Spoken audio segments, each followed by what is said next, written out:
Hi there. Guess what I found out? Why do these things happen to me? Maybe because now I know how to deal with it. Maybe it's a test. I'm not sure. But with all the things that have been going on here just the last couple of days.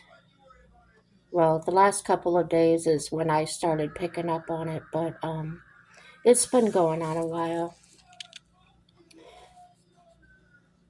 My caregiver Cheryl and I get along fine. And a few times I've noticed her kind of struggling with things. Don't know what they were, but so I'm got itchy nose tonight. She would do things and say things that kind of led me to believe that she was probably struggling with something at home. None of my business. So, putting that aside,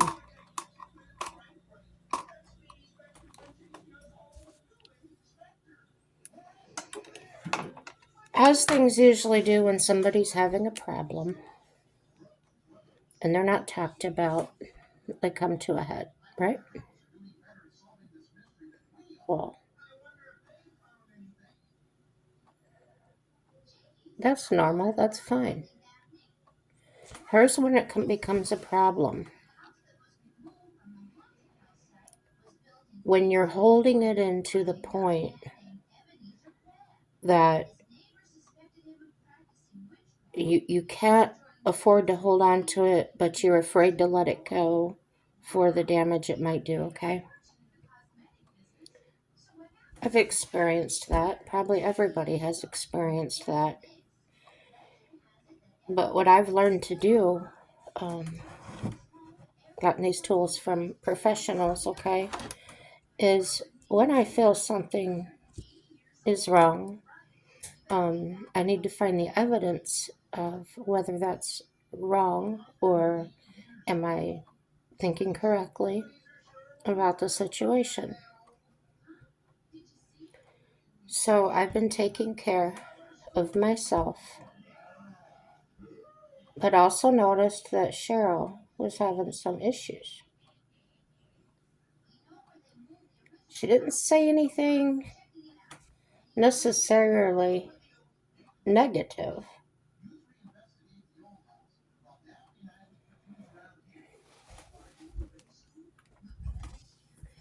When you've dealt with, when you've been abused by narcissists your whole life and things, I'm no longer a victim of that. I'm not a victim. I won't be another victim.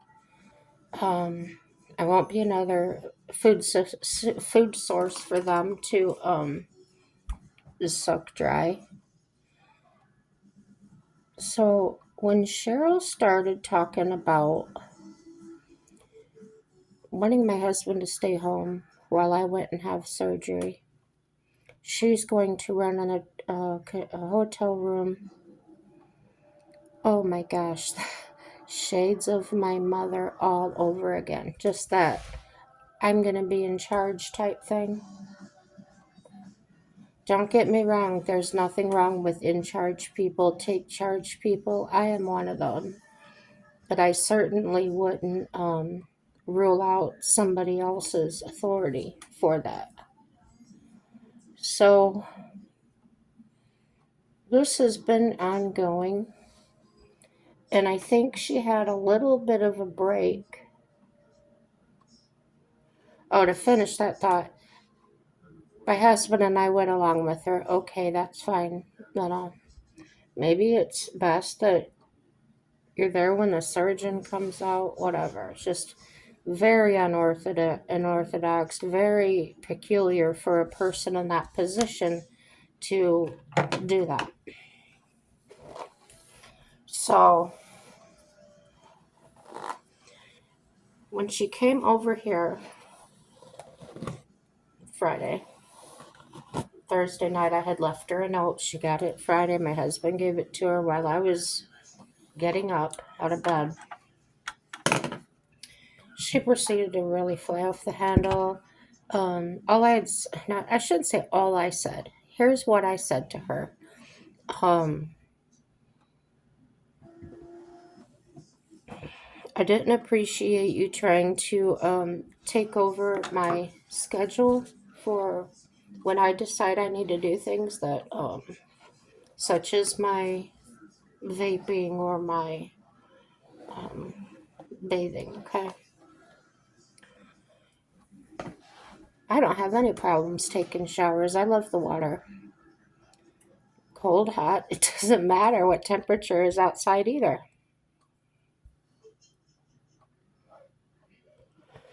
Here's one of the first indications I learned long ago that I didn't know I know till now, and I'm going to share it with you. So hopefully, if this is happening to you, you're gonna have a clue. Okay. So here's what happened. She starts. I'm sitting in the wheelchair, and she starts around me. She just grabs my hair and starts doing my hair without asking, in my personal space, way too much. Um, I couldn't imagine her taking care of somebody that wasn't verbal, to be honest with you. Um, try to get this camera up tonight. That light is really messing with me. So, um, I'll read this part to you, but I'm going to keep filling in so you understand my situation. Um, you can correct me if you think I'm misguided in this. Absolutely. I don't know it all about everything. Um, so I'm doing this with you and with this article, and this is the AI overview. When a caregiver with narcissistic personality disorder (NPD) cares for a mentally ill adult, the situation can be highly challenging as the narcissist's behaviors and needs can often overshadow the needs of the person they are caring for, leading to emotional abuse and neglect. Okay? The challenges are manipulation and control. Narcissistic caregivers may use manipulation and control tactics to dominate the relationship and maintain their sense of superiority, potentially leading to the person they are caring for feeling isolated and helpless. So, if you've been listening to the previous videos, I love the death out of her. I love my family too. But regardless of who you are, these personality types can be in anyone, just anyone, no matter how you feel about them. So she had herself kind of shrouded, as they do. And then, as she got more comfortable,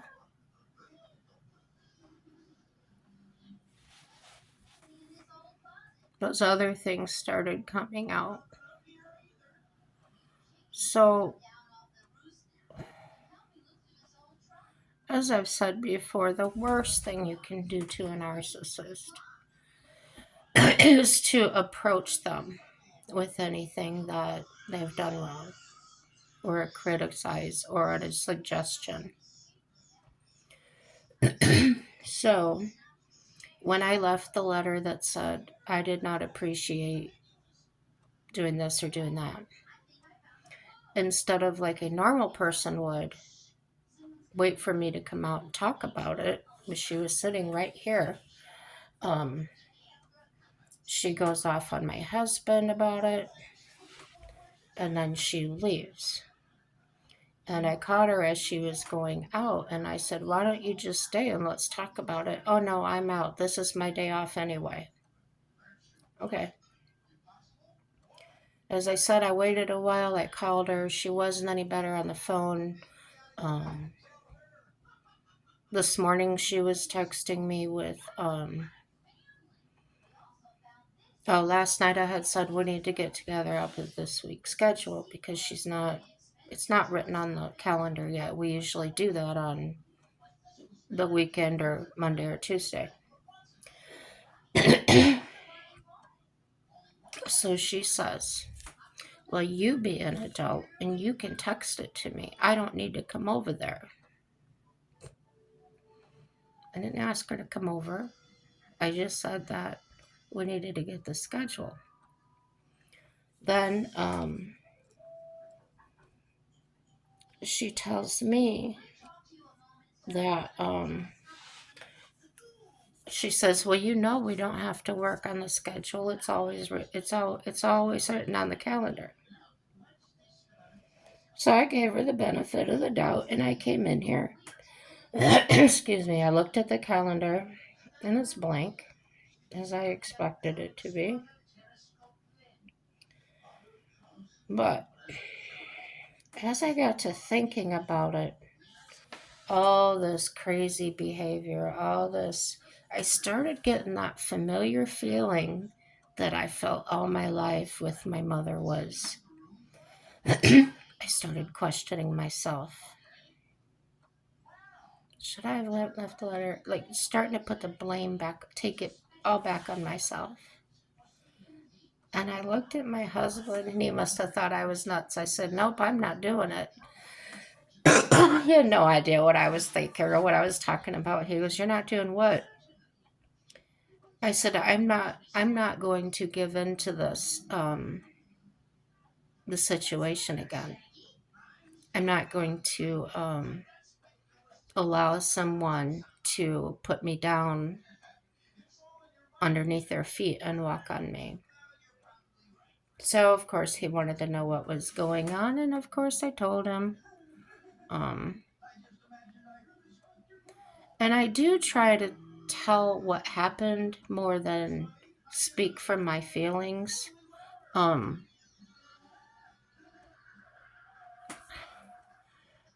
One thing I do not like is when people, they'll say something and then it's almost like they try to get everybody else to think of it their way before the story's even out. I hate that. So I don't want to be one of those people. I really don't. I just want to talk about the disease of narcissism. This is what it looks like, and this is what I found out how I found out to deal with it. Um, save yourself. Um, the person that's suffering, for instance, in this case, it's Cheryl, um, got caught. Now, what she got caught in, we don't know. But whatever it is, it's scaring her to the point of avoiding me, whatever these reactions are going on. Okay, so in order to, all right, first of all, narcissists usually hate themselves. They have very low self-esteem, and they seem to take pride in fulfilling their needs of whatever their needs are. Her need may have been, she needs to feel superior. She needs to feel in control of everything that's going on in my world. So wanting to go to the doctors with me and doing all this, okay, fine. I don't automatically charge someone that acts like that as a narcissist because there's so many different types of personalities, guys, and some people are truly caring and be involved so that they have all the information, so that they know what's going on. However, this is usually a family member that does these things, okay? My caregiver was not only wanting to help, but now she's telling my husband, oh, you don't have to go. There's a flag. Because what are you trying to do here? Are you trying to say that you're stepping in for him? Um, what are the motivations? Of course, we don't have any way of finding that out. We're not mind readers. So it's a need or stuff. There's a definite need there to control. Okay, we understand that, right? So here we go. Gaslighting and minimization. They may engage in gaslighting, questioning the person's reality and sanity, or minimize their mental health struggles, undermining their sense of worth and self esteem. And I think I told you about this when she started this. This was a brand new thing she did to me. There's nothing wrong with you. Everybody's got depression. What's wrong with you? There's nothing special about you. Why do you think you can't work? Why do you think this? Why do you think that? And kid you not, it was like watching my whole life pass before my eyes of my mother doing this to me. It was total deja vu, total reliving it with another person. So on the phone, I start to smile and I'm like, I've been here before many times. I know just what to do. So I could have stopped it right then, but I let it go because I'm enjoying the fact that I'm still in control and she doesn't know it. So, was I right for doing that? No, but it felt pretty damn good for a change to feel someone trying to take my power and failing miserably. So, everything she said, when I came back with something she didn't expect me to say, then she turned it around and said, oh, you're trying to manipulate me. And how am I doing that? You know, quit lying to yourself. That's a narcissist. So, I'm glad it got revealed. I'm glad that this was all discovered before it went any further.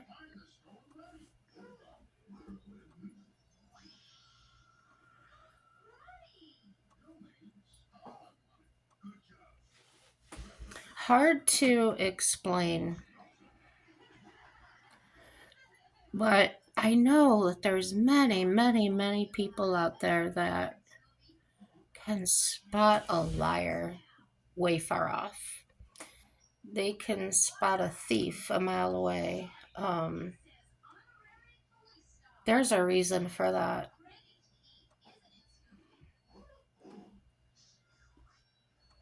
Narcissism is running rampant, you guys. It's like a uncurable disease.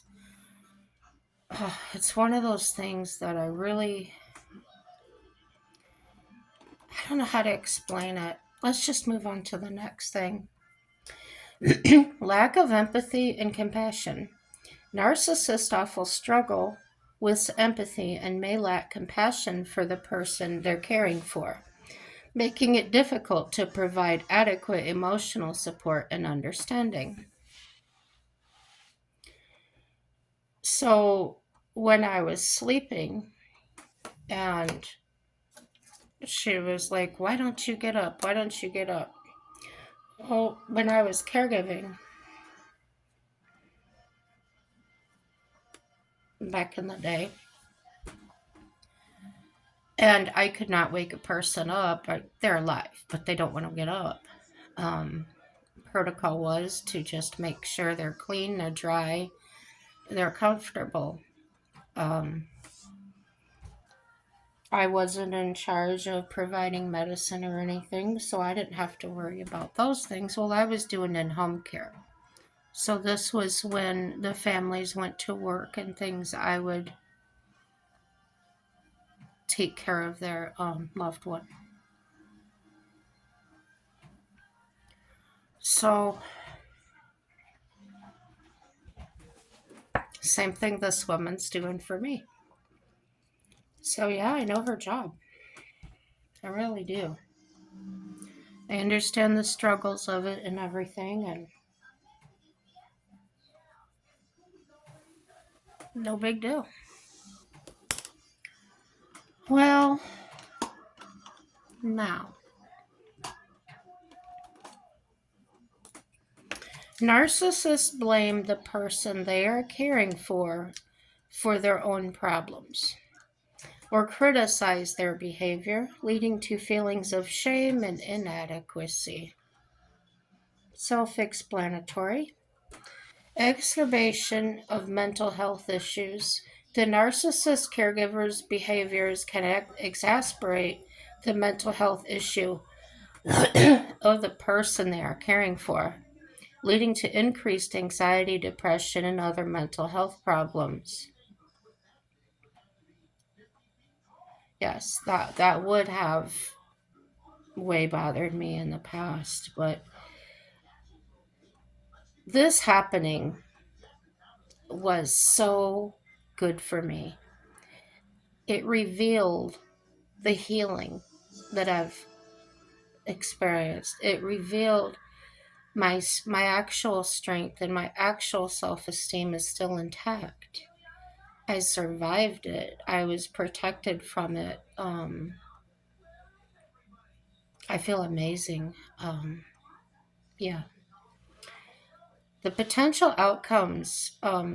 Now, be careful, because if you're suffering any of this, please, if you're in contact with a family member, or if you live alone, do what's best for you. I understand, like the place I worked for, if you get rid of one caregiver, they will either send you one the same or worse. How rarely do you get a better one, and or they may not have any. And then you're stuck trying to deal with different agencies and insurance work and all like that. Okay, here in North Dakota, I didn't go through an agency. People here become qualified caregivers. They're called QSPs. Um, I think they're called. I think it's abbreviated for quality service provider. Okay, so they do this little ordeal online. They get qualified, and they mine's also a certified nursing assistant. So what the social worker does is they'll provide you a list, and you can go through the list, find people in your area, and you can call them directly, and it's still paid for. It's through your insurance or whatever. Your social worker takes care of that for you. I don't know how it is in other states. I know in Indiana it was really different. I don't think they had individuals like that. So I do not know enough about this yet. I do need to find out though. If there is if you don't have a caseworker, maybe you would talk to your doctor. I'm not sure, guys. I should have thought of this before. Ooh, I'm getting on the wild side. Dark blue. That was that real dark purple. Now I'm putting a streak of blue on there.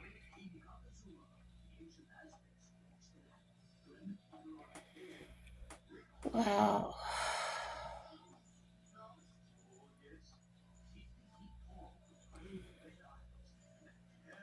Loss of self-esteem and identity. The person being cared for may lose their sense of self and identity as the narcissist's behaviors erode their self-worth and autonomy.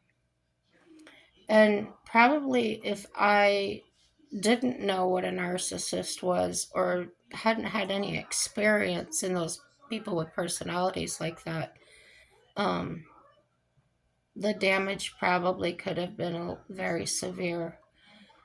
They have difficulty forming healthy relationships.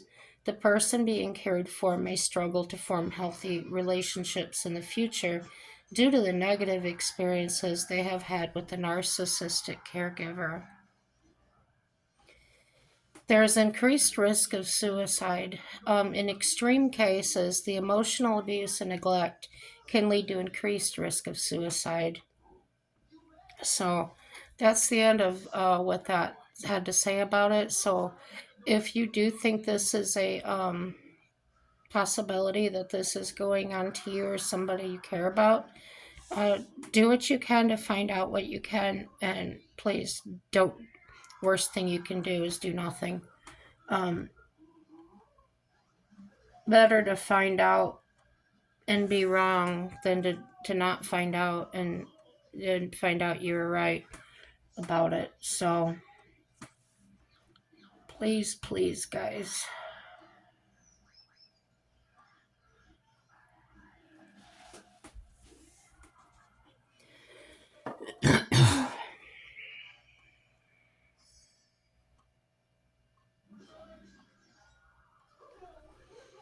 So going back here a little bit, trying to put my eyeshadow back together. I was raised by a narcissist. So I'll go back into that just a little bit so you have a clue what I'm talking about. Being raised by a narcissistic caregiver can impact a person well into adulthood.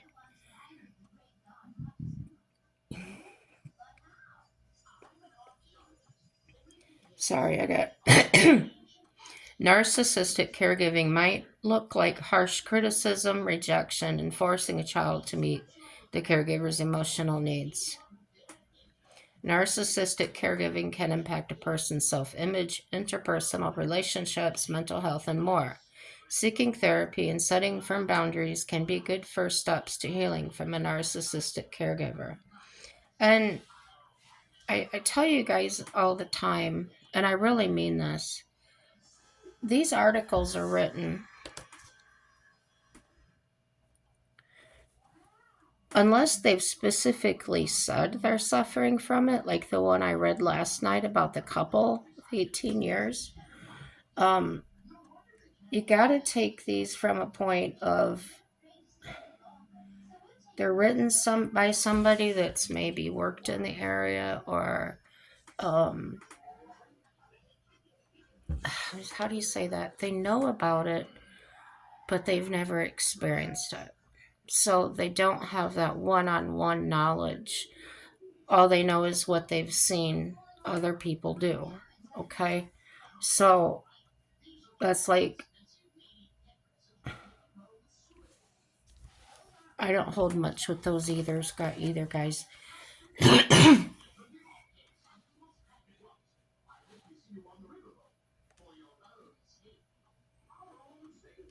I'm skimming over the non-important things.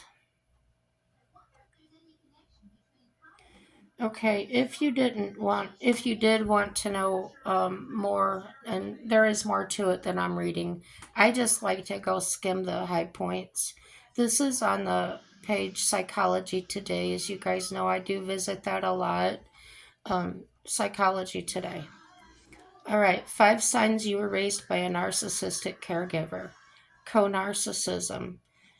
We've talked extensively about narcissism, but a key factor to discuss in relation to growing up with a narcissistic caregiver is a phenomenon we call co-narcissism. The telltale trait of narcissistic caregivers is expecting their children to meet their need for admiration and superiority. Co-narcissism is what happens when the child of a narcissist works to meet those needs or these needs for the caregiver in order to avoid criticism or punishment.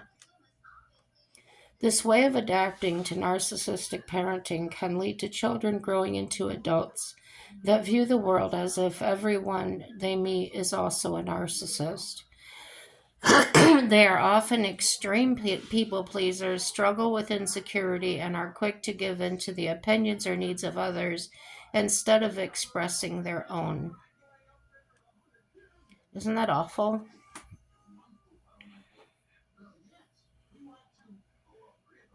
I pray for people that were in situations like mine or maybe even a lot worse.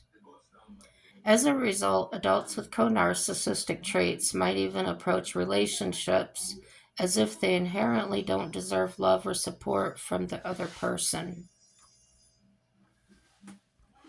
Parentified behavior. I've never heard that before. Similar to co-narcissism. Oh, sorry. I had another sleep all day. Not awake. So, similar to co-narcissism, children of narcissistic caregivers may grow up showing parentified behaviors to others in their life.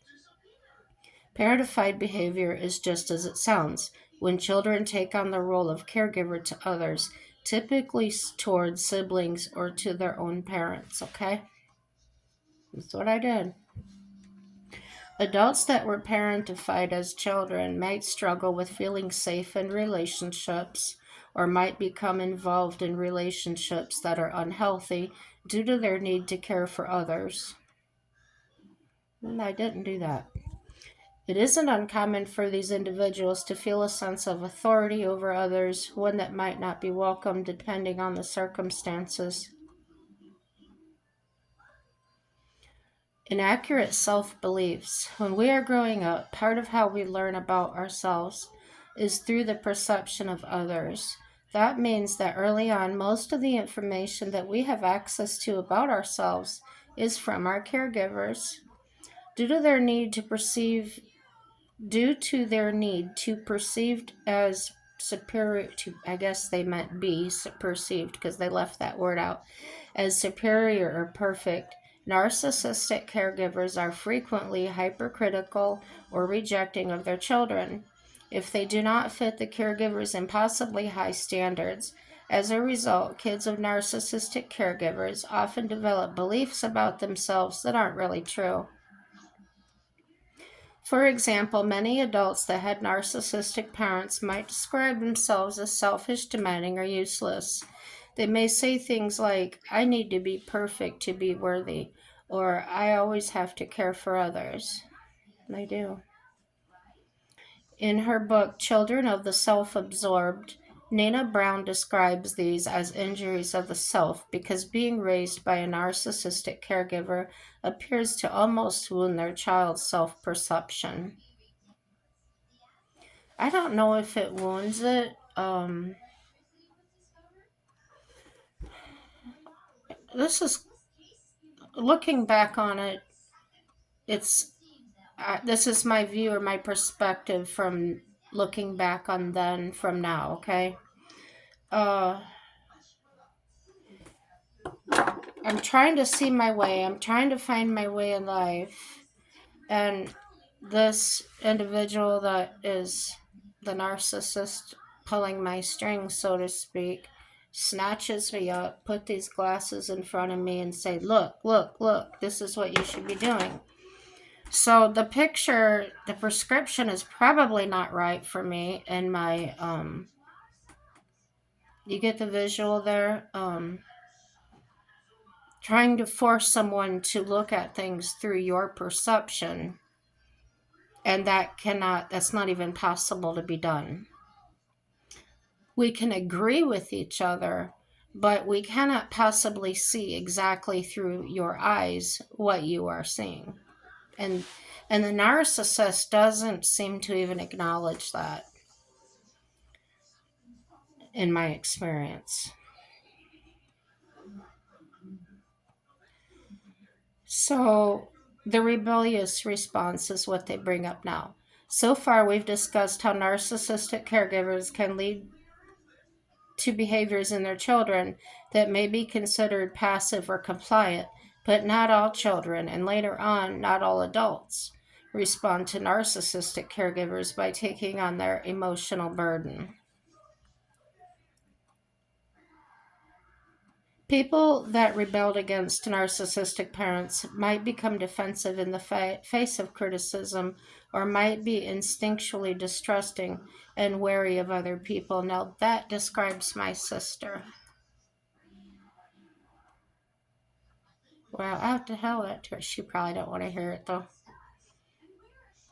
She doesn't trust anybody. Some individuals might engage in risky behavior, and others might even have trouble accepting opinions or ideas from others. Yeah, that's along the lines of my sister.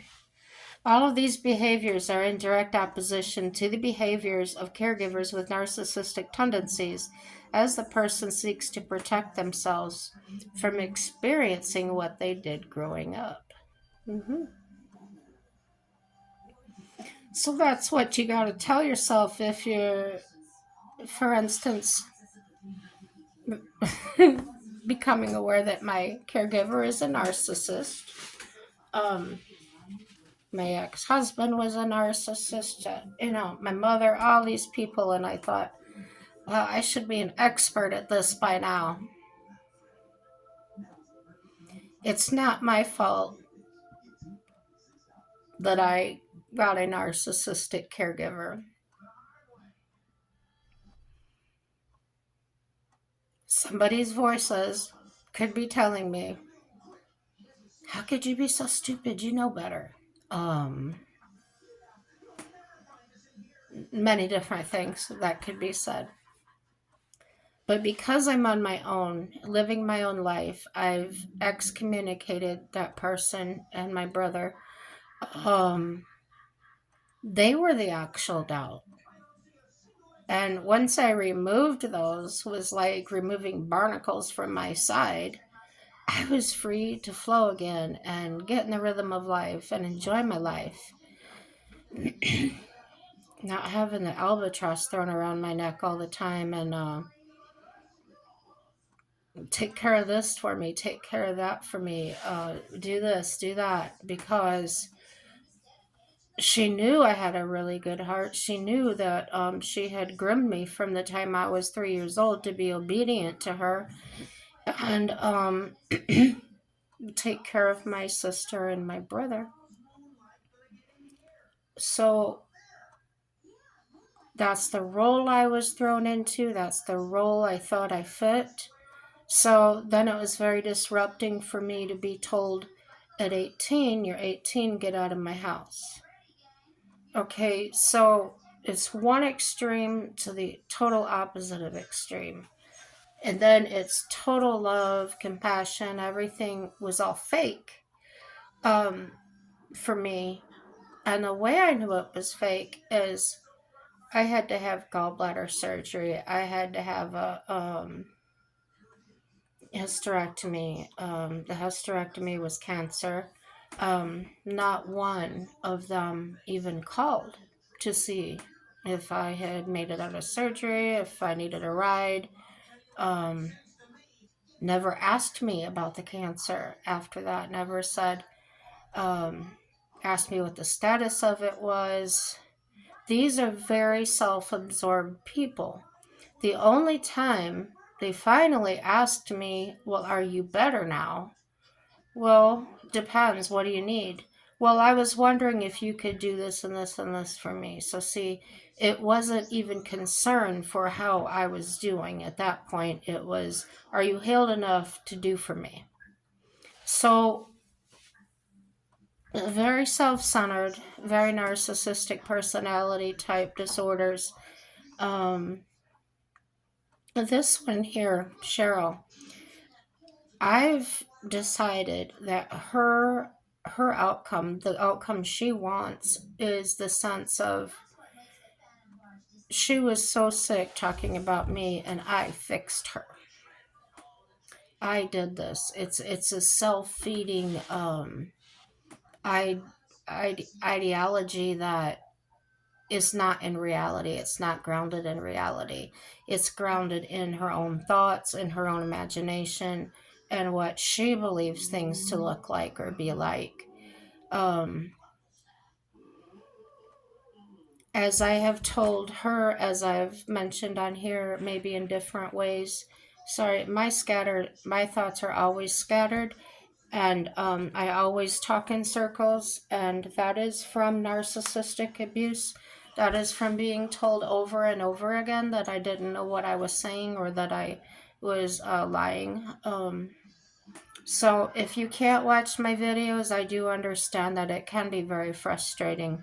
Um, but yeah, that's the reason why there was a lot of fear, a lot of abuse. So if you find this normal, you may have been suffering the same darn things I did. So I'm not a victim. I'm a person that's been through it, is still healing from it. But as I heal and come up a step, I'm gonna reach back down and try to bring somebody else up with me. How does that sound? And then maybe you can do the same for others. Um, get out of the situation. Get away from the person. I've made other videos about that, about preparing yourself and having a plan, having a support team. My support was my husband.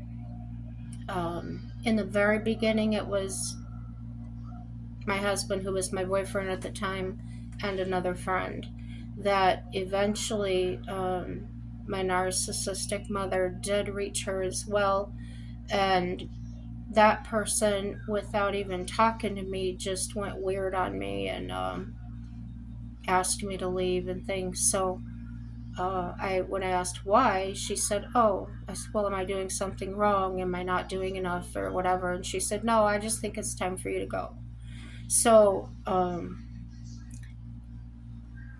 she had gotten me. My mother had employers let me go, um, so that she could hire me for $40-50 a day to do her work. Um,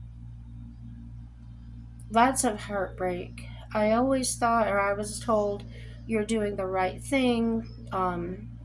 This is going to work out for you. Trust me. Um, lots and lots of things you'll be told. And it depends on the person that's doing it to you. My caregiver experience has been wanting to change where I put everything in the house. And like I said in another video, it's no big deal. We can just put it back. But then my husband has addressed it a few times with her and just said, "Hey, look, this doesn't go up there, it goes over here." So then the next time she came back, more things are moved out of place. So that's an indication that there's some type of control trying to be formed over you or your household. Okay. Um, Another thing my caregiver did or has been doing is um, I don't know a better way to say it, but I'm not saying come in between my husband and myself like she wants him. Okay. It's she wants to come in between to dictate to me what's going on and to dictate to him what's going on, and establishing herself in the middle of that to be the one with all the information. Okay. That's narcissistic. We're not family. We don't know each other from before. um, I do love her with all my heart. I'm not trying I will show her this video. This is nothing I wouldn't say if she was sitting right here. Um, I just don't believe in doing that. I don't believe in talking about people behind their back.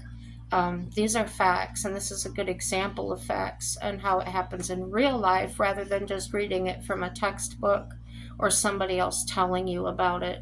I'm reading you from the text as well as giving you, you know, this is what this feels like or this is what this looks like. And I just sounded really bossy. Sorry about that. So, mental illnesses can come, this is the presence of mental health challenges. And you got to remember, narcissistic personality disorder is a mental disease. It's not a way they're just acting, okay? It's not something you can just say stop being narcissistic and they can stop. They can't. Just like I can't stop being schizophrenic or my depression or my mood disorder. You can't just stop it, okay? Narcissistic parenting is unfortunately one of those factors that can play a major role in the mental health of their child well into their adult life. Common mental health challenges faced by individuals raised by narcissistic caregivers include social anxiety disorder, major depressive disorder, substance use disorder, and various issues with attachment.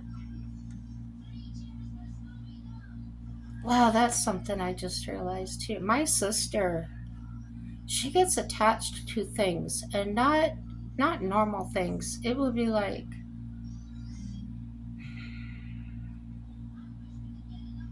a certain candle or just a thing. That's so weird. I've always thought that was weird. When we were teenagers, she it was safety pins.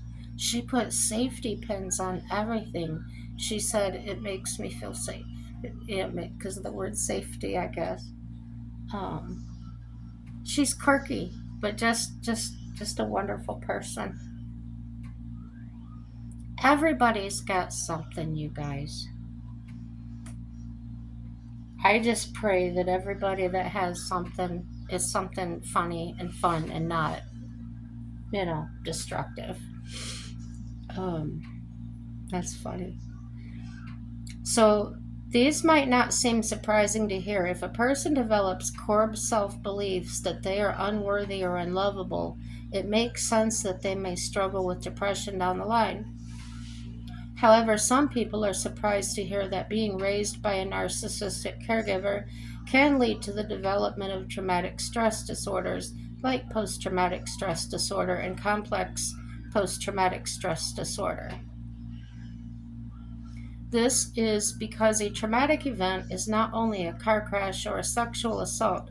If a child consistently does not have their physical and emotional needs met by their caregivers, that can be that can also be considered traumatic. In the case of a narcissistic caregiving, constant rejection and harsh criticisms add to this traumatic response from their child. What's next? Being an adult and looking back to realize you have been impacted by a narcissistic caregiver can often be painful and frustrating. In some cases, though, it can be incredibly validating, which it is for me. Oh, this is why I felt that way, that kind of thing. And I hope you can get there too. And can help people understand more about how their caregiver influenced their behavior. Regardless, a big question that typically comes to mind when this conclusion is made is what now? Yep, yep. If you have the means to do so, therapy is a highly recommended option for working through the effects of narcissistic caregiving, especially if you are struggling with things like anxiety, depression, or trauma as a result. Therapists are trained to help connect the dots between these caregiver behaviors and present day challenges and to offer guidance on how to overcome these challenges. To find a therapist near you, they say to visit the Psychology Today therapy directory. Like I said, I'm on Psychology Today webpage, so these ads are going to be in there. This says if this caregiver is still involved in your life, then it is important to manage their continued impact. Understanding the roles that each member of your family played and how the narcissistic caregiver fit into those roles can help you potentially identify and break patterns. Yes, it totally can. I lived that. It is also critical that you educate yourself about narcissism and what it looks like.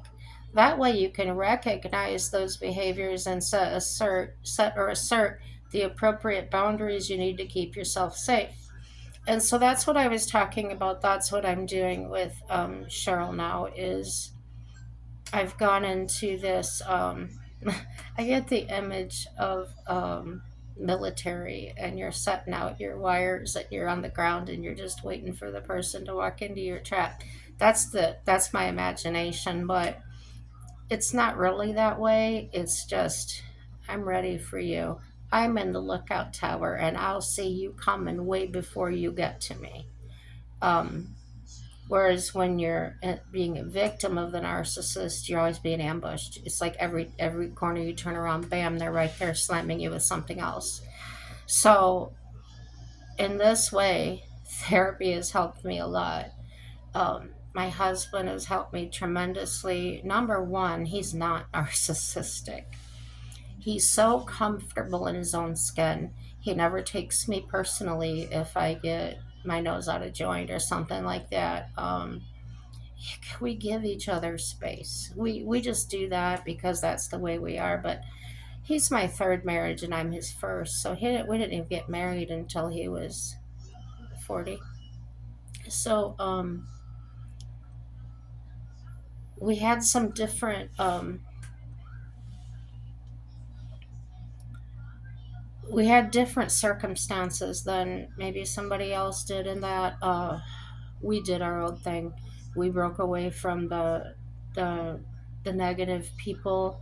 um, his mother had never even met me yet, and on the phone telling him, uh, when are you going to get away from that she devil? So his mother was probably narcissistic a little bit too, but he was the baby of the family. Maybe she wasn't ready to let go, even though he's 40 years old. But whatever it was that came along, every obstacle we came across, we did it together. We stayed. He did start going to church with me. He had been raised in church some, so he probably knew more of the Bible than I did. Um, he actually started participating in the men's groups. I joined some women's groups. We went before the services to do the Bible study in the morning. And I'm not sitting here saying that that's all you have to do is go to church. Um, no, because there was a lot of things that were around that. There were other things we were doing. Um, we were going on our dates. We were working. He was helping me in my business when he could. I was helping him with things that I could. Just it was back and forth. But the main thing was that we did keep constant was uh, having a place to go, which was the Bible study, um, which helped us grow in other ways as individuals. And then from that, we were able to grow together in a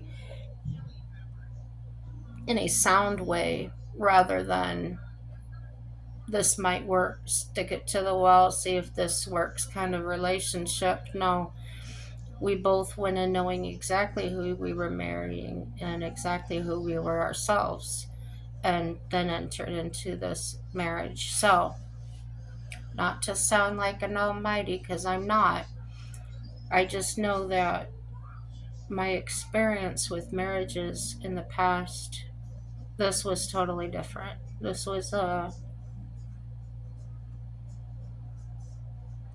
This wasn't a head in the clouds, oh, I'm so in love with you, I've got to have you type relationship. No, it wasn't. Um, we were not physical with each other for the whole time we were dating.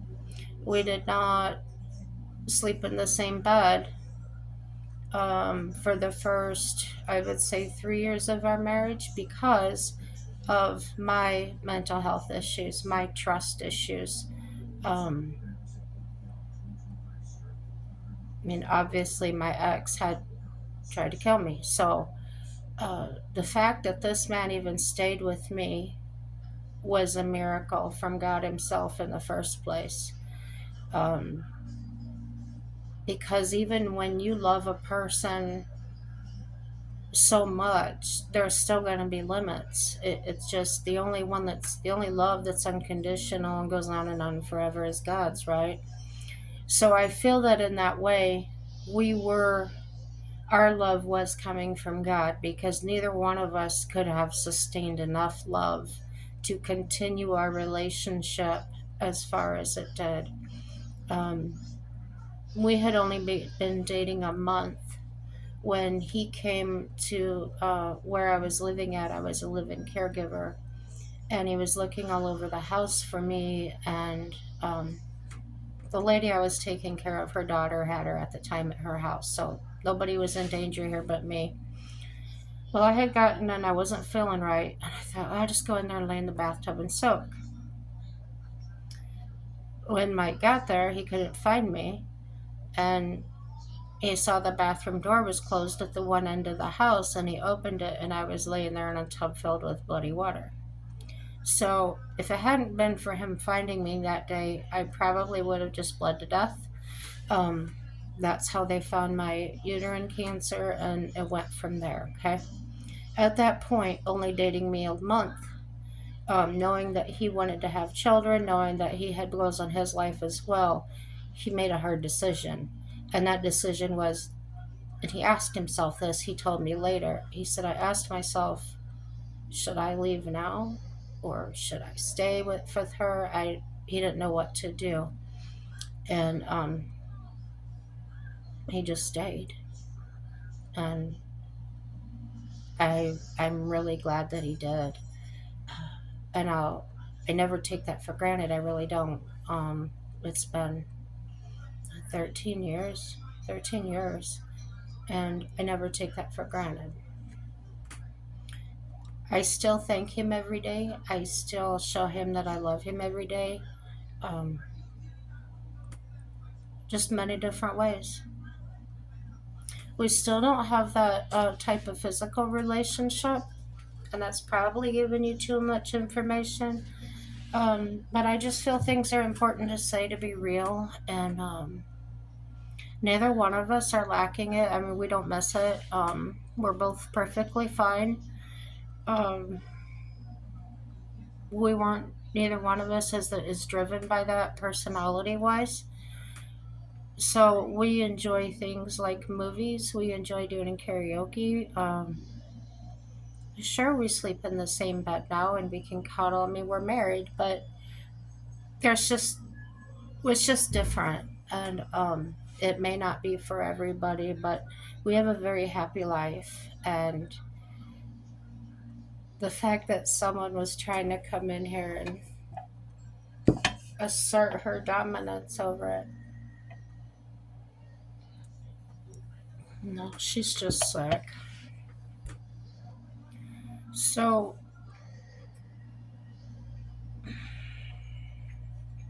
there are so many stories out there. I just know there are.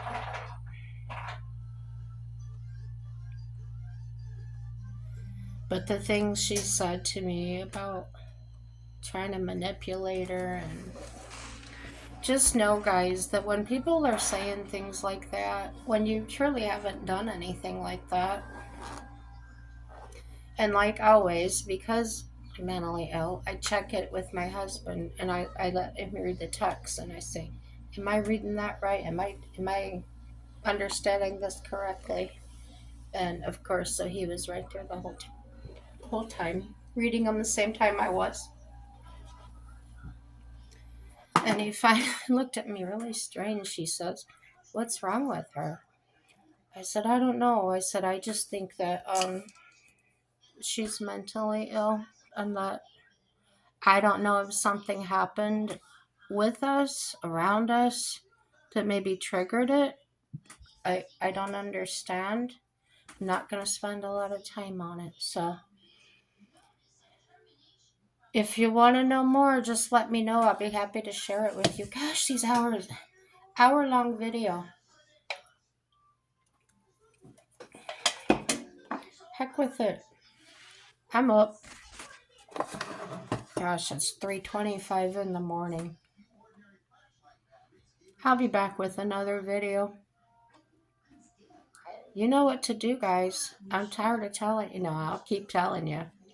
Subscribe to Chat with Jen. Let's chat about things. And I'm not closed to any subject. So I just keep talking about things that intrigue me. Things that make me say, subscribe, like, dislike, make a comment. Everything's good and have a happy day.